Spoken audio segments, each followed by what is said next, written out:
নমস্কাৰ শ্ৰোতা বন্ধুসকল, এষ্ট্ৰ বেদাৱতী চেনেলৰ জৰিয়তে মোৰ সকলো শ্ৰোতালৈ, সকলো ভিউৱাৰ্ছলৈ 2025 চনৰ যথেষ্টখিনি শুভেচ্ছা জ্ঞাপন কৰিছোঁ। লগতে ভগৱানৰ ওচৰত প্ৰাৰ্থনা কৰিছোঁ যাতে আপোনালোক সকলোৰে জীৱনটো খুব ভাল ধৰণে আৰু খুব সফলতাৰ মাজেৰে পাৰ হয়। তো আজি ভিডিঅ'টো খৰধৰকৈ বনাইছোঁ। এতিয়া 12টাই বাজিলে, বহুত দেৰি হৈ গ'ল কাৰণ ঘৰতো পাৰ্টি আছে। আমি চবে নতুন বছৰৰ কাকলিবোৰৰ কাৰণে ভাল ধৰণে ধৰক গৃহিণীসকলে কিবা কিবি খানা বনাবলৈ আৰম্ভ কৰিছোঁ। মোৰ ল'ৰাকেইটাও বহুত আমনি কৰিছে। চ' গোটেইখিনি কাম কৰাৰ মাজতে ভাবিলোঁ মোৰ শ্ৰোতা বন্ধুসকলক 2025 চনটো সকলোৰে যাতে ভাল হয় তাৰ কাৰণে কি ৰিমেডিজ কৰিব লাগে সেইখিনি থুলমূলকৈ কওঁ। প্ৰথমতে আপোনালোক বজাৰলৈ গৈছেই চাগে, যদি গ'ল আহিলে তথাপি আকৌ এবাৰ যাব, কষ্ট কৰিব। 9টা অৰেঞ্জ, অলপ বানানা, মানে ঘৰৰ যিমান সকল মানুহ আছে তেওঁলোকৰ হিচাপত কল আৰু আপোনাৰ এটা ডালিম লৈ আহিব। তাৰপাছত অলপ ইলাচি, অলপ আপোনাৰ ডালচেনি, অলপ লং লৈ আহিব আৰু এটুকুৰা হালধীয়া মিটাৰ কাপোৰ লৈ আহিব। আৰু তাৰপাছত আপুনি কি কৰিব জাননে, ঘৰত মগু দালি নাই যদি অলপ মগু দালি লৈ আহিব আৰু অলপ আপোনাৰ গ্ৰীণ যিটো আপোনাৰ কয় খেজুৰ, নহয় চৰি, গ্ৰীণ আপোনাৰ গ্ৰেপছ, মানে পাহৰিলোঁ নহয়, দেখিছে নহয়, আপোনাৰ আঙুৰ লৈ আহিব। আৰু লগতে আপুনি কি কৰিব যে যদি আঙুৰ নাপায় কিচমিচ লৈ আহিব। আৰু তাৰ উপৰিঞ্চি আপোনালোকে নতুন ভাল কাপোৰ লৈ আহিব। তো এইখিনি শ্বপিং কিন্তু কৰিব। যোনে যোনে ধৰক নতুন কাপোৰ পিন্ধিব বিচাৰে তেওঁলোকেও ল'ব পাৰে। তো এতিয়া কথাটো হ'ল 2025 চনটো মংগলৰ বছৰ। আজি মংগলবাৰ, সেইকাৰণে ৰঙা কাপোৰ পৰিধান কৰিছোঁ। চ' মংগল হৈছে আমাৰ উৰ্জা, আত্মবিশ্বাস আৰু শক্তিৰ প্ৰতীক হয়। কিন্তু 2025 চনক যদি নিউমাৰলজিকেলি আমি এড কৰোঁ তেতিয়াহ'লে সেইটো নাম্বাৰটো 9 আহে। আৰু আমাৰ সকলোৰে ডেট অফ বাৰ্থটো 1ৰ পৰা 9লৈকে নহয়নে? চ' 9 নম্বৰটো কাৰোবাৰ কাৰণে হয়তো বহুত বেয়াও হ'ব পাৰে। গতিকে আগন্তুক 2025 চনটো হয়তো কাৰোবাৰ বহুত বেয়াও যাব পাৰে।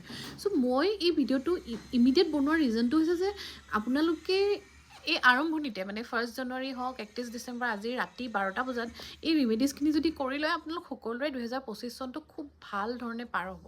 চ' বেছি খৰখেদাকৈ মই ভিডিঅ'টো বনাইছোঁ আৰু আপোনালোকে শুনক খৰখেদাকৈ।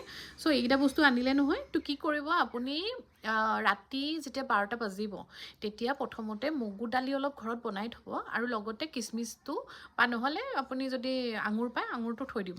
তো 12টা বজাৰ লগে লগে আপোনাৰ যিখিনি আত্মীয়ৰ লগত আপুনি থাকিব, যিখিনি সাৰ পাই আছে, তেওঁলোকে এচামুচ মগু দালি খাব, ডাল মাখনি যিটো কয়, মাখন দি থোৱা। তো মগু দালি খাব, লগতে অলপ কিচমিচ খাব। এইকেইটাৰ উপায় হৈছে আপোনাৰ কিয় জানেনে, যে মংগলৰ বছৰ। তো এইকেইটা হৈ খাৰ লগে লগে আপোনাৰ যেতিয়া ৰাতি 12টা বজাত আমি উইচ কৰিলোঁ 2025 চন সোমালে, তো ই আমাক গোটেই বছৰটোলৈ লাভ দিব। তাৰ উপৰিঞ্চি আপুনি কি কৰিব, পিছদিনাখন সোনকালে গা পা ধুই উঠিব। ইয়াতে এটা ইম্পৰ্টেণ্ট কথা, 1 জানুৱাৰীৰ দিনাখন আমি কেতিয়াও ঘৰ সাৰা মোচা কৰিব নালাগে। তো কি কৰিব লাগিব, 31 ডিচেম্বৰৰ ৰাতি 12টা বজাৰ আগত হওক, আপোনাৰ মানে 10-11টা যেতিয়া আপুনি শুবলৈ যাব তেতিয়াই ঘৰটো একদম পৰিষ্কাৰকৈ ৰাখিব। আৰু পাকঘৰত অকণো আৱৰ্জনা নাৰাখিব, পাকঘৰটো একদম পৰিষ্কাৰকৈ ৰাখিব যেন একদম শুদ্ধ হৈ আছে। আৰু তাৰপিছত আপুনি ধুনীয়াকৈ শুবলৈ যাব চবকে উইচ কৰি। তাৰপিছত পিছদিনাখন ৰাতিপুৱা উঠি পেলাই কি কৰিব, আপুনি ৰাতিপুৱা ভগৱানে যাক পূজা, মানে যোনে ভগৱানক পূজা কৰে তেওঁলোকে ভগৱানক ভোগ দিবলৈ যাওঁতে কি কৰিব, সেই 9টা অৰেঞ্জ, এটা ডালিম আৰু এথোকা কল, মানে এথোকা নহয় চৰি, 80 কল আপোনালোকে ভগৱানৰ ওচৰত ভোগ দিব।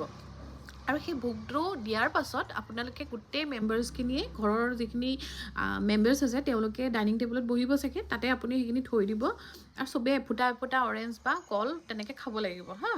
তাৰ উপৰিঞ্চি আপোনালোকে যেতিয়া দুপৰীয়াৰ আহাৰটো গ্ৰহণ কৰিব, আহাৰ সাজ গ্ৰহণ কৰিব, মনত ৰাখিব যাতে আপোনাৰ পাকঘৰটো চফা হৈ থাকে আৰু আপোনাৰ ডাইনিং টেবুলত আপুনি অকণো আৱৰ্জনা নথকাকৈ নতুনকৈ বনোৱা, পুৰণা খানা নহয় দেই, নতুনকৈ বনোৱা শুদ্ধ খানা, যি ভাল পায় আপুনি, ইয়াত ভেজ নন ভেজৰ কোনো কথা নাহে, যি ভাল পায় অলপকৈ চব ভাল ধৰণে পৰিৱেশন কৰিব। কাৰণ বছৰটো আৰম্ভ হৈছে নহয়নে, মংগলৰ বছৰ, আৰু যিহেতু এষ্ট্ৰলজি জানো তো আমিতো ৰিমেডিজ দিমেই নহয় জানো, যাতে আপোনালোক সকলোৱে বহুত ছাকচেছফুল হওক, ভাল হওক আপোনালোকৰ।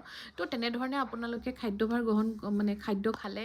তাৰপাছত কি কৰিব, মই যে কৈছিলোঁ এই আপোনাৰ হালধীয়া কাপোৰ টুকুৰা কেলৈ কৈছিলোঁ জানেনে এই এটুকুৰা 2x2 ইঞ্চৰ হালধীয়া কাপোৰ ল'ব মানে জাষ্ট ৰেপ আপ কৰিবৰ কাৰণে তাত 3টা লং আৰু সেই 3টা লঙৰ ডাইমেনশ্যনৰ সমানে এটুকুৰা ডালচেনি আৰু এটা ইলাচি বান্ধি ল'ব বান্ধি লৈ আপুনি সেই ভোগখিনি যেতিয়া আগবঢ়াইছে সেই সময়তে ভগৱানক চুৱাই ল'ব চুৱাই লৈ পেলাই সেইটো আপুনি আপোনাৰ ৱালেটত ৰাখিব কেলৈ মংগলৰ বছৰ খং উঠি থাকিব বা ক'ৰবাত ভুলকৈ আপোনাৰ ইনভেষ্টমেণ্ট হ'ব পাৰে তো সেইবিলাকৰ পৰা আপোনাক এই যিখিনি বান্ধি থৈছে ৱালেটত থৈ দিছে সেইটোৱে ৰক্ষা কৰিব আৰু তাৰ ফলত আপুনি কি হ'ব কিবা এটা ভুল ডিচিজন লোৱাৰ আগত আপোনাৰ পকেটৰ পৰা পইচা সৰি নপৰে বুজি পালে মানে আপোনাৰ খৰচাটো ই বচাব তো এইকেইটা ৰেমেডি ক'লোঁ মই তাৰ ওপৰেঞ্চি আপুনি অহা বছৰ মানে এই আগন্তুক 2025 চনটো কি কৰিব মানে এনেকুৱা ডাৰ্ক কালাৰ একদমেই নিপিন্ধিব পাৰিলে লাইট কালাৰ্ছ পিন্ধক কাৰণ অহা বছৰ চবৰে খং উঠিব বহুত দুৰ্ঘটনা হ'বলৈ আছে বহুত এক্সিডেণ্টছ বহুত ৰেপ মানে মই কৈছোঁ নহয় সাৱধানে থকাটো বহুত জৰুৰী তো গতিকে এইবোৰ নহ'বৰ কাৰণে আপোনালোকে লাইট কালাৰ্ছ পৰিধান কৰক খুব পানী খাওক মেডিটেশ্যন য়োগা নিজৰ ফিজিকেল এক্টিভিটিত গুৰুত্ব দিয়ক ময়ো গুৰুত্ব দিছোঁ বহুত মানে শকত হৈ গৈছোঁ চ' এইখিনি কৰক আৰু শেষত আপোনালোক চবৰে ভাল হওক যাওঁ মই পাকঘৰত খানা বনাবলৈ আছে আপোনালোক সকলোকে হিয়া ভৰা ওলগ জনাইছোঁ এষ্ট্ৰ পদ্মাৱতী চেনেলৰ ফালৰ পৰা চবৰে ভাল হওক কাৰোবাৰ যদি কিবা অসুবিধা হৈছে মোক হোৱাটছআপ কৰিবলৈ নাপাহৰিব দেই আহিছোঁ